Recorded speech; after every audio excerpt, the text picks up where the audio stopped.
me, I have a sign here. True Christians love everyone. Would you say you believe in this sign? Yes, but define love. Define love? It's a respect. You respect someone enough to not judge them, to not hate them for what they're doing, no matter what it is. Do you lie to people you love? Do I lie to people I love? Not often enough. And I don't lie about... Should we, in the ideal, when you love somebody, should you lie to them? Depends on the lie. Say you have a sibling and they have a dress on, and it is just ugly, the ugliest thing you've ever seen. Are you going to tell them you need to change it, you horrible person?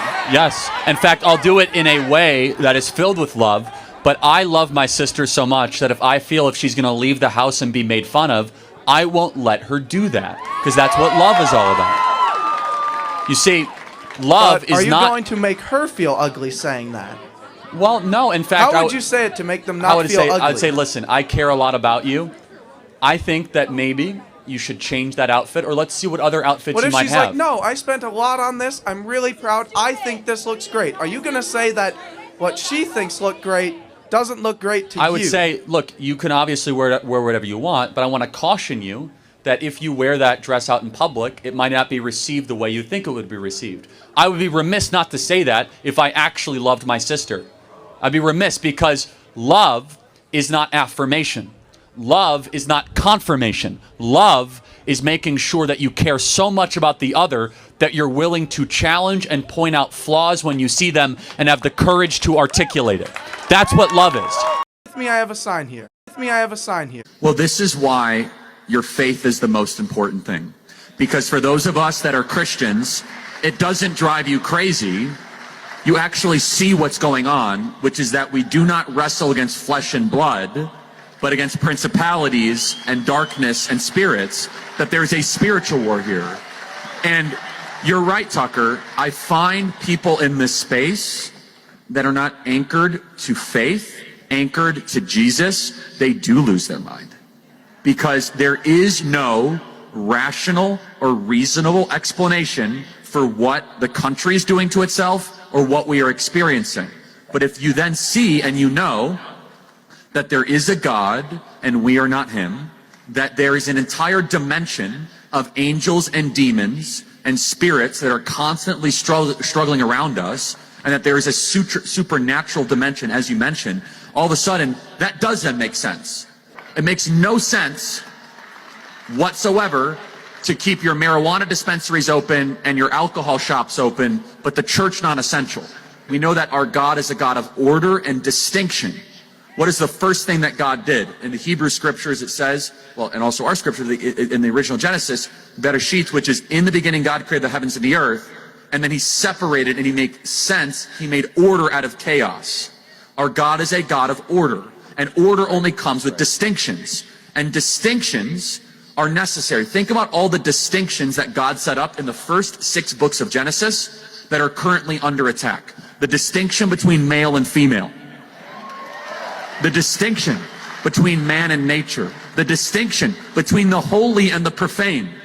The distinction between good and evil. The distinction between infant and adult. These distinctions have always been what Western civilization were built upon. But it is Satan's goal to blur and eventually destroy those distinctions. Because those distinctions of which we get order, and if you do not have that order, then you have the closest thing to satanic chaos here. Hey, my name is Blair. Just got a question for you here. How do you feel about the black community receiving reparations? I'm against that. Yeah. Okay. Well, why so? Well, first of all, what is the black community? So, for example, do you mean like recent immigrants from Haiti or Nigeria? I do not. No. Okay, for sure. So you're meaning like ancestral descendants of slaves. Correct. That Yes, could sir. be proven with documentation. Absolutely. Right? Okay. So to be consistent, do you believe that other groups that have been mistreated in America should also receive reparations? What are those other groups? Well, not necessarily by America, but let's just take one. Jewish Americans, right? Okay. They almost got eliminated in the Holocaust. Should they receive reparations? Not from us. Okay, not from us. Not but- from the United States, that is. Okay. So here's my view, and I want to hear yours, Okay. which is that I did not own slaves, and you were not a slave. Correct. Right. So we are individuals, and therefore we cannot be held accountable or should receive something from something that didn't happen to us or something we did not do. That is a basic law of justice, that I can't be held accountable for something that somebody looked like me did, and you should not benefit from something that somebody you were related to. Now, you'll probably say systemic racism and how that passed down to generations. Happy to address that. The problem with reparations, though, is basically what you're saying is, I'm going to take money from Charlie Kirk for something he didn't do and give it to a group of something, to somebody of something they also didn't do. For what reason? How is that just? So not so much how is it just, but there are those arguments that says because of what happened in the past, this group of people have been negatively affected from this nation's crimes against humanity to that certain group of people. And that's how we see it, or how some people see it, if you will. Okay, sure, but I will say that even if there is some truth to that, which I wouldn't even be willing to grant very much, because Black America was doing incredibly well before the not incredible. They were pacing to be even richer than white America. Is that we must look through the question of is it just and moral to take from one group, especially first and second generation immigrants that had nothing to do with this. So think about it. Your tax base would be taxing, like, if anyone here is Irish or Polish and your family came 100 years ago, we would be taxing people that had nothing to do with it. And I'll go a step further.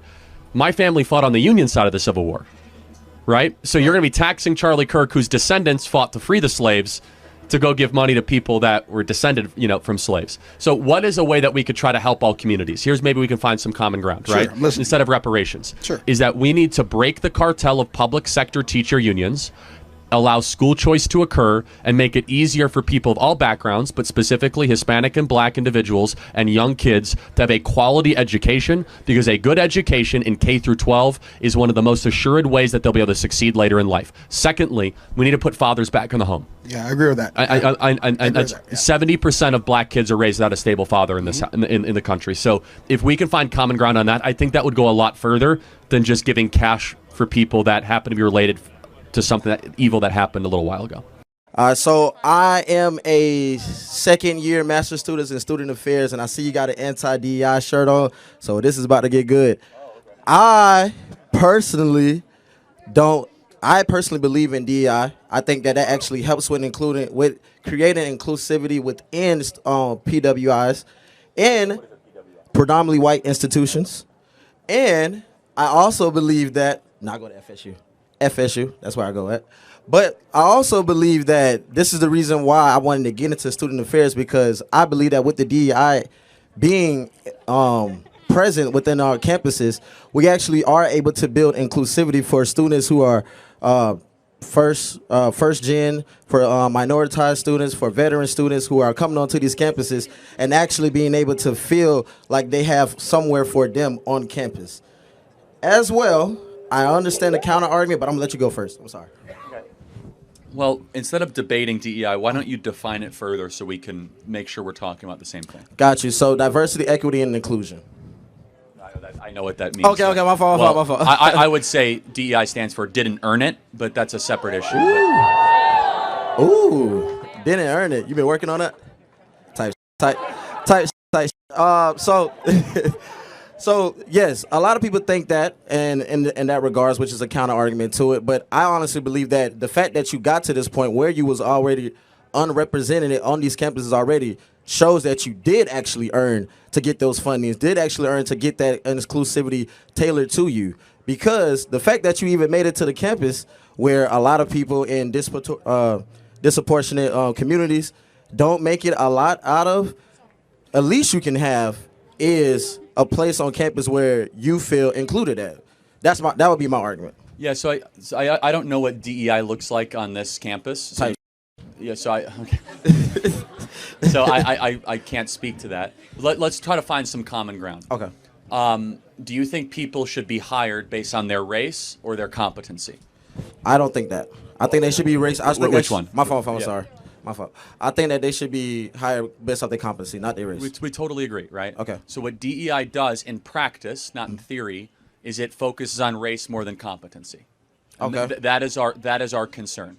Okay. And so what I want, and you seem, very passionate about a lot of things, and you obviously have skills. For your life, I want you always to be judged on the content of your character, not the color of your skin, which is actually, as you know, Martin Luther King gave this big speech, and in Yeah, I know, but he is an ideal. I agree with this sentence for sure. Where DEI says, no, we're actually going to care more about skin color than competency. And so what we want is an America based on merit, America based on how hard you work, an America based on what you bring to the table, not just what you look like. I got you, and I understand that it's very well, and I think that that's a profound position to have with it. And no, you're good. Yeah. And I know you gotta go, so No, you're good. Keep going. Okay. So my last thing is, and I'll make it short because we aren't going to agree on that, but agree on the whole anti-DEI act. Can we both agree though Yeah. that the less we talk about race as a country, probably better. That if we look at people as human beings first and not race. I agree with that. Okay, we can agree. Thank you, man. God bless you. Thank you. How we doing? Knew him well. You talk to him all the time. It's just trying to understand the void that's been left by this senseless murder. It feels impossible. I agree with that, but I do think it makes a kind of sense. I mean, above all, Charlie represented belief in God, and that is the divide. I'm sorry to say that, and I'm certainly not trying to inspire religious-based conflict. It's a contradiction in terms.